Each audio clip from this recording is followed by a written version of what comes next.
Hello, everyone. Hello, and welcome to the Gamers Assembly 2025. I am Subaru Arima, and a special interview today with our good friend Bubbleman. How you doing, man? Hi. Well, thank you very much for giving this time, giving us your time. It's really a special occasion. First time we have an international player to this French land, so we're really happy to have you here. I'm glad to be here, and I'm glad that lands are getting more attention for Osu, to be honest. Yeah, that's really great, and very big major event, and hopefully more international players coming to following French lands. That would be really great. So I'm going to be asking you a few questions for our viewers, and my first question concerning this event is simply how have you felt welcomed in this French event? Oh, it's been great. Everyone, if they've noticed that I'm listening in on a conversation and I'm not following it, they have turned and they've said, it's this, we're talking about this. So it's not felt disclusive at all. It's felt very inclusive. It's felt very welcoming. It's felt like they've wanted me to be here and wanted me to be included. Yeah, that's very important because, the French and the British obviously have this historical rivalry, but we all wanted you to feel welcome here. So no, that's I'm very glad to hear that's that. the French and the English. The Welsh have nothing to do with that. Of course. So how have you felt about adjusting to your usual performances playing here, like your gameplay? I'm quite good at adjusting to a LAN setup.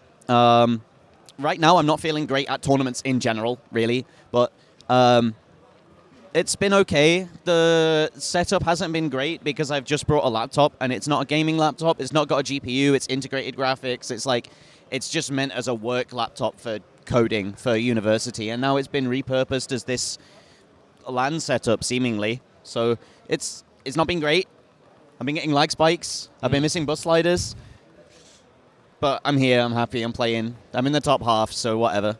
Yeah, I mean, it's true. You did manage to get in that very top half and top seeds, so not going to impact your bracket too much. Hopefully not. Hopefully not. I wanted to ask, though, do you feel when you're playing that the nerves are higher than when you're playing at home? No, not really. Not really? No, because honestly, I'm not here to... Well, I am here to win the tournament, but I'm not just here to win the tournament. I'm here to have fun as well. So if I'm not enjoying the tournament match, then there's something wrong. The approach is incorrect. Yeah, I know what you mean. Definitely. So, well, I'm obviously very, very glad to hear that. To move away from the topic of the Gamers Assembly real quick. So earlier we were actually talking in off about tournament versus solo performances, and you did mention that these days you were much more of a solo focused player than tournament, focusing on your skill cap. So how do you manage playing for weeks or sometimes even months without thinking about tournaments and then suddenly jumping into a tournament and aiming for the win? I'm just assuming I'm going to lose. I'm here to play, right? And if I'm not feeling consistent, then I'm not feeling consistent. It's all about how you're playing on the day. So it's whatever. I'm fine.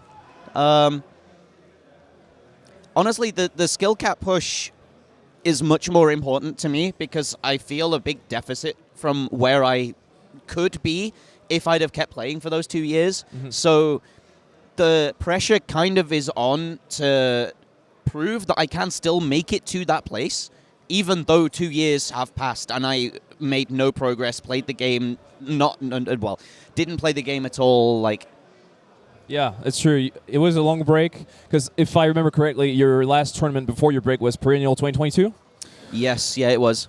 Yeah, and so you took your break shortly after that, and we did see, obviously, when you came back that you needed to readjust. And even then, the Perennial, I stopped playing pretty much for 6 months even before that. It was the start of the year that I stopped taking Osu seriously. Yeah. And then after that, after coming back, I still wasn't taking the game seriously. So it was, somewhere mid-2024 that I actually, picked myself up again and dusted myself off, Yeah, that makes sense. We did see you at the Osu World Cup 2023, but even then we felt that you hadn't reached your quote-unquote peak yet.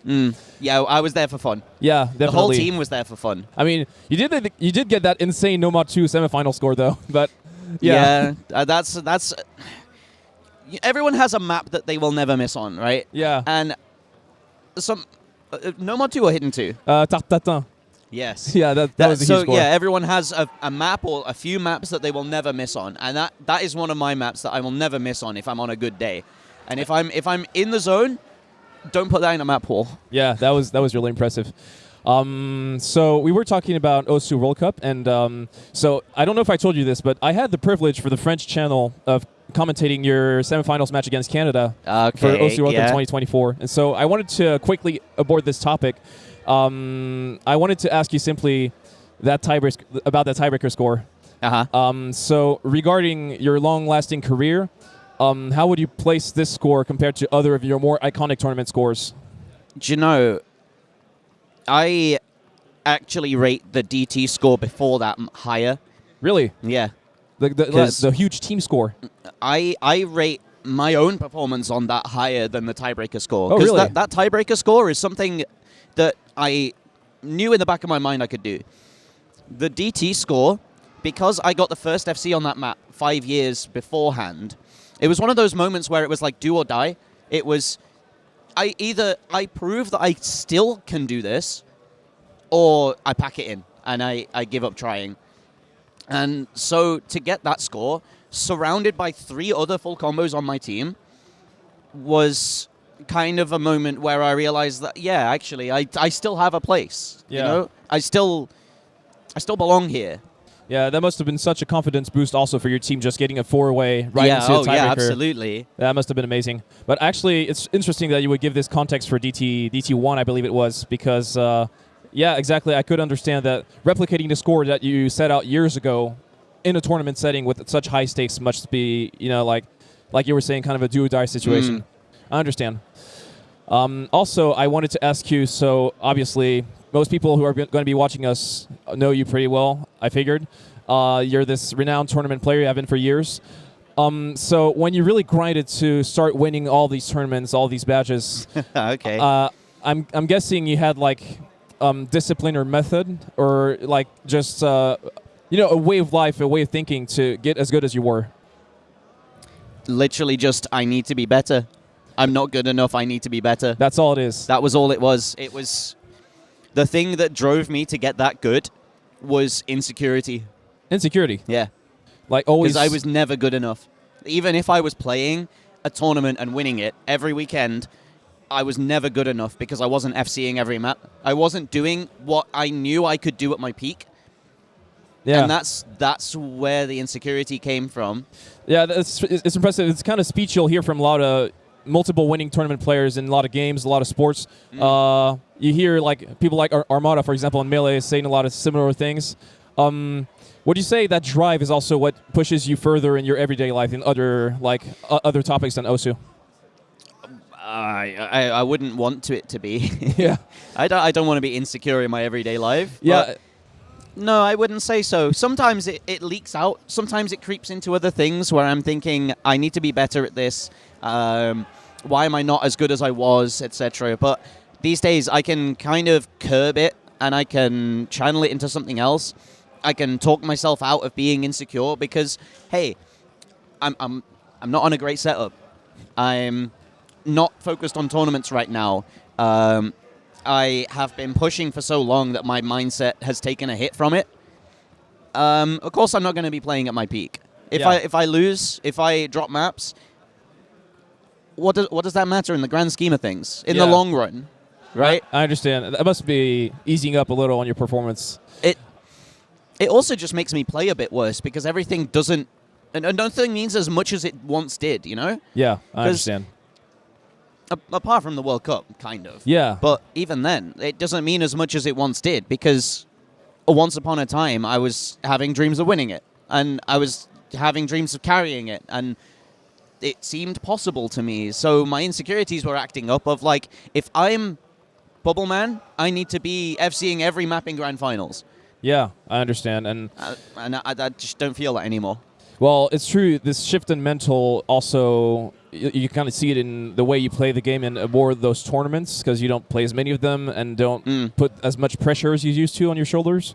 But when you were really in that prime, did you have ways of kind of coping and dealing with this everyday pressure? No. Or was it really hard? Nope.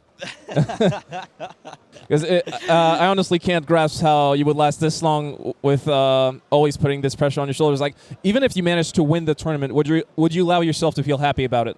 No, because I expected to win it. Okay, yeah, I understand. It was one of those things that I knew I could win it if I played well enough, and so that was my expectation, right? Yeah. The correct outcome, quote unquote, you know? Yeah, I understand, especially... Which is hella ego, right? Yeah, it's true. I mean, I think that in any discipline, when you really reach the top, you need some ego. Oh, yeah. Yeah, Definitely. It's healthy, even. Yeah, you For competitive spirit, ego is healthy. You need to know how good you are. Yeah. Yeah, definitely. But so, you were mentioning earlier this 2-year break you took. You did mention sometimes that you wish you hadn't, but for this mental aspect, it did do you a lot of good, right? Arguable. Arguable? Because by the time 2021 rolled around, it was pretty much at the start of 2021. This mental had already taken hold, right? This better way of thinking, of approaching the game, of if it happens, it happens. If it doesn't, it doesn't. And, you know, if I'm good enough on the day and they aren't good enough on the day, I'm winning. That took hold just at the end of 2020, start of 2021 time. And taking that break has kind of reset the mental, because it was like a muscle I was working out, right? Yeah. I was training myself to think a different way. And now all of that, it's kind of like, you know, speed and stamina grinding. It's gone away. Yeah. All of that muscular work I've done, all of the essentially recoding how I think has gone away. And so I find it more difficult not to take things seriously, and I find it more difficult not to be invested again, right? Yeah. So I can see that. That's the real bad thing about the break, in all honesty. I need to retrain everything. I need to get back to old habits. I can see that, and of course, obviously, there's also like how the competition evolved while you were away. Yeah, that's true. another factor. I wanted to ask some things that, personally, I was, of course, looking forward to meeting you when I knew that you would come, and I haven't exactly grinded to become a tournament player, but I would say that, you know, I discovered the game when you were really active, and as many players would say, you have been an inspiration in this community for a lot of people. But when you do mention how mentally exhausting it could be to be at the level that you were for how long it was, how do you feel when people come up to you and say, "Hi, I really admire what you do. You're an inspiration." Well, how does it make you feel? Separate the art from the artist, right? It's like you can acknowledge all of the tournament performances, all of the scores and all of that, and also acknowledge the fact that my mental was maybe the worst in the game, or at least top 3. There was Adam Koos was still active, right? Yeah. I was at least on par. That it was not good, but yeah, you can separate the two. And when someone comes up to me and says, "You inspired me to play tournaments. You inspire me to take the game seriously," I'm like, I'm glad for that, because it was obviously it wasn't outwardly showing that I had that bad mental. It was just outwardly showing that all of the performances were good, right? And that's the sticking point, the thing that sticks in people's minds more than the score, more than the mental, I guess. Yeah. So if that can serve as an inspiration, if that image can become something that people look up to and strive for, then I'm happy for that. I'm really happy for that. That makes sense. I understand. So we did talk quite a bit about your tournament career. I would also want to ask you, what have been your thoughts about the French players you've met this weekend, and the gameplay, the French community in general, the tournament community? They are all very friendly. Friendly? They're very, very friendly. That's very good news. I've been hanging out with Hivkill. I've sat next to Musty, and of course, I played loads of tournaments with and against Musty at this point. Yeah. He's been in the game longer than I have, and in the tournament scene longer than I have, and like, seeing him win his French title was maybe the highlight of at least his year, but one of the highlights of mine, because it's been such a long time coming. Yeah. You see all of these figureheads and all of these really well-known historical figures that just don't have that first place title to their name or their badge or whatever, but everyone knows they're really good. Everyone knows they could do it or could have done it in the day, and to see someone finally achieve something like that was brilliant. Yeah. Everyone else, though, they're all really friendly. Like, I could just wander up and down the row and chat to someone, and even if their English wasn't the best, they'd still do their best to talk to me. Yeah. And it's just nice to be here. It's nice to be at events like this. Every community in this game no matter how far outreaching they are or how insular they are, they're all just some of the most friendliest places, especially in person. If you could get yourself to a LAN, get yourself to your nearest LAN, because the human element is so important. Yeah, I would agree with that. And I meant to ask you, obviously, because you have been around to like COE, Epic LAN, other places with more English speakers. So it could have been concerning to drop around in the French LAN, and I was hoping that you wouldn't feel like isolated or anything. And it's very, very it's very reassuring to hear that it hasn't been the case, and that people have been welcoming, coming up to you, which is the goal of a LAN, is meeting people in person. Well, it's I suppose for any monolingual English speaker, it's going to be really difficult to go off to another country, to another LAN, and like be as much a member of the crowd as everyone else. So it's like it comes with a little bit of a caveat that I can't join in on every conversation, but it's still really nice. Like, if someone has a conversation that I'm relevant to, they'll include me. If it's not relevant to me, or if it's like a quick fire, like a jab or something, it's like, let's just say it in French or in Polish, like Kel, or in whatever language the event is. So it's fine. It doesn't matter that much. That is great to hear. That is great. So yeah, there have been a lot of questions about your tournament career, about how you feel about this French event. Another thing I wanted to ask you is, so after all this time, you did mention the mental shifts, how you feel today compared to how you felt before you took this break. How do you look at the future for your time on this game? I need to take it less seriously. Again, I was convinced by both OWC and by some of the people around me that I could push again and I could take it seriously again, and that has never worked for me. Like when my mental was the best in 2021, when I was setting all the scores and I re-peaked at rank 11, it was like I was not taking the game seriously. I was just playing the maps to play the maps. And if I full comboed them, if I passed them, whatever happened. Yeah. So I need to like switch that back off again and refocus on something else. I know I've let my YouTube channel die because I've been so tunnel visioned on getting good at the game again, which hasn't worked. I've let the Clips channel die for a bit. I let my stream die because watching someone get frustrated at clicking circles is not a fun vibe. Yeah. Not at all. I can understand that. I'll refocus on everything else. And if I do well at the game in the meantime, great, awesome. If I don't, well, I had my time. Okay. And so you did mention the content of like Twitch and YouTube. So you did make videos where you would like show your gameplay. You did also sometimes give your thoughts on various topics. Like, how do you feel as like one of the most well-known players in this game about when you'll speak? People will listen. You're at this point where it's you've reached this place in the community where you're like, all right, it's Bubbleman, so he's a well-renowned player. What he says, matters. And does that add some pressure to when you make some content? And it keeps me honest. It keeps me.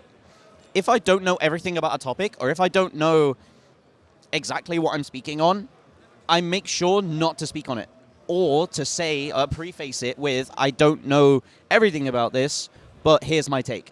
Okay. Yeah. Because if there's something that I speak about and I'm wrong, and everyone sees that piece of content or that piece of information and I'm wrong about it, I can't then release something which contradicts what I was saying because everyone's already taken what I've said and ran with it, right? Yeah. So, like, it's really, really important to me to be right. And that's not me like, I'm always right. I'm Bubbleman, I'm right. No, I'm not. I'm wrong a lot of the time, but I like to be wrong before I say something and then correct myself as I say it. You know what I mean? That does make sense. Okay. On the more casual side of questions, so we did originally plan to have Sad Shiba coming to this event. Sadly, it couldn't happen. Would you say he's your favorite caster? Tough call. There are a lot of good casters, and there are a lot of good British casters. Let me think on this one a second. Now, I've pushed Shiba a lot in his casting. I've given him a lot of pointers, and I've told him many times about some of the things that he does in a cast, which both bother me and kind of like he can make his casting more efficient and that way more hype. He's doing great work, and he's branched off now into Valorant, casting Valorant, which suits his style of casting so much more than Osu. I would actually say Doomsday's my favorite caster, though. Not your favorite caster? I would say Doomsday's my favorite caster. Doomsday, yeah. I mean, he's been around longer as well. Yeah. A lot of experience on Doomsday, and very different style. He knows his stuff. He mixes well with Shiba. He mixes really well with Shiba because Doomsday can take it back, be calm, and analyze everything. And then Shiba runs with the story. Yeah. And Doomsday interjects here and there. Oh, yeah, adds definitely. a few choice words, a few sayings. He's really good at taking his own casts and analyzing them himself and asking around for feedback as well. Which is something that I try and give when I can, right? Yeah, of course. But he's by far, I think, maybe not. He is my favorite caster. I'm not going to say by far, because Shiba is up there. Yeah, Shiba. I think when it comes to play-by-play, Shiba pushed casting in general to new grounds that hadn't been reached before. And that's really great to see. His passion is unmatched. Of course, yeah. His passion is absolutely I would unmatched. definitely agree with that. You want him on any grand finals, you know? Mm-hmm. Okay, well, that is another question answered. I'm not sure what time we have left. Can we get a time check? Job. Time check? 8 minutes. Okay, so we got about 8 minutes left. So on the to keep it on the more casual side, are there any people in the French staff that you would want to see step up in the international community more than they have, for example? I think I would like the French community to move into the more international community as a whole, right? Yeah. I think I was saying this to you yesterday. Well, about tournament players, camera, yeah. About tournament players, but it's as a whole, right? All of the French staff and all of the French players have so many French tournaments that it's really difficult to find the time to go off and play something internationally or to go off and staff something internationally. I know Poon does a lot of work with COE. He does a lot of work behind the scenes with Osu in general. But the general vibe in, I guess in O2 FR, right? Yeah. Is that is the scene. Yeah, it's true. We don't really expand our grounds that much as we could. I would agree with that. I think it's nice to have a scene like that because it's thriving, it's bustling, and everyone knows each other and everyone's good friends with each other. Yeah, it's really this family spirit. It's great. But it's kind of like living in a commune, kind of. Yeah, I understand. You're all self-sufficient, and you have this great scene, but none of it leaks out. Yeah. You get outsiders looking in, and nobody kind of goes off and explores on their own, you know? So. Well, I will try to push forward for that because, the more the merrier, you know? Yeah, absolutely. And also, I wanted to ask something else about coaching specifically because personally, I have been coaching the French players in multiple ranges for now 2 years, more of an analyst, really. And how do you feel about coaching on Osu in general? And for tournaments specifically? I think it's like anything. You can coach anything because someone will want answers to questions about any sport, any hobby, anything from the people who are better than they are at it. So it's like personal training. It's like chess coaching. What can you coach in chess? You're just moving pieces on the board. I guess strategy, reading your opponent's game. Yeah, exactly right. Yeah. What can you coach in the gym? You're just picking heavy weights off the floor. Well, what you eat, your hours, what you work on, your muscles. There's a lot of stuff to talk about. So then it's exactly the same with hosts, right? Yeah. So you've got tournament strategy, you've got tapping, aim, reading. Mental, I guess, also. Yeah.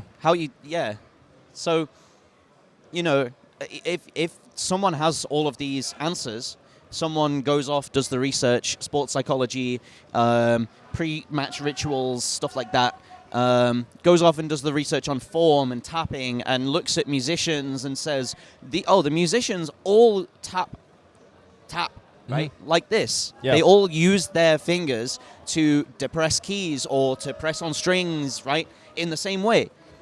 So can that apply to tapping on your keyboard? Yeah. Can that apply to using finger movement in aim rather than wrist movement? Does that apply to big tablet area versus small tablet area? Like, how... It's all of these questions, and it's stuff that you sit and you think on, and you ponder, and you try, and you theorize, and you learn from, right? Yeah, so you definitely find you're used to coaching on OSU just like any other discipline? I'd say so. It's one of those things that, like, most people won't need it. Because the resources are all out there. Yeah, you kind of like just self-coaching, I guess. Yeah, the resources are all out there. But if you want someone who has done the work, is when you decide to say, right, I want coaching from this person, or I want coaching from, like, this specific, or I want advice from this person. And it's like, you can just ask for advice. A lot of the people in the community will respond to a question that you ask them, because it's better to share information, because then everyone, like I think Ed said this on a podcast somewhere, and I've loved it ever since, but a rising tide lifts all boats. So if everyone gets better, it rises everyone. Yeah, that does make sense. It's very simple, but very, very true. Yeah. Okay. Well, thank you for that. And also, because we're going to wrap it up in a few minutes, I wanted to ask, has your experience here been positive to the point where you would consider coming back? Given the money, if I had the money, I would come back. Yeah, definitely. That is great. You would be welcome. I hope glad. you being here this year also opens up the possibility for other players potentially to show up. It would be nice to have like a little European circuit, right? Oh, definitely. You have, I guess, Epic Land in October, then Gamers Assembly in April, and then the big one, COE, in July, August, right? Yeah, it's true. I mean, I always thought about doing like, a Euro Cup or something. Like in soccer they have Euro, for example, and it would be, fun, we're all close together. It's yeah, and that would be really nice. I mean, you could slot in a Polish LAN somewhere. Yeah. You could have, if the Germans get their act together and find somewhere to do it, they could have a LAN, right? Yeah, British LAN, French LAN. It would be really great. Something to potentially work on in future years. Be a nice little circuit, and then everyone gets LAN experience. Everyone gets to meet everyone, because imagine meeting someone in person that you've been speaking to over the internet for 5 years for the first time. Yeah, that's and you crazy. just feel like you've known each other for ages. So you just get to put a face to the name. Yeah. It's awesome. It's so good. It's such a great feeling, too, yeah. Yeah. There are some people I still haven't met today, but we're looking forward to meeting one day at Atlanta. Yeah. And nothing brings OSU players together better than these events. So we're just about done with this interview, so I'm going to close it off. So, ladies and gentlemen, this was Bubbleman. Thank you very much for this opportunity. Thank you for interviewing me. It was great. It was great, and always happy to welcome you here. So, I was Super Orima. This was Bubbleman, Gamers Assembly 2025, and thank you for watching.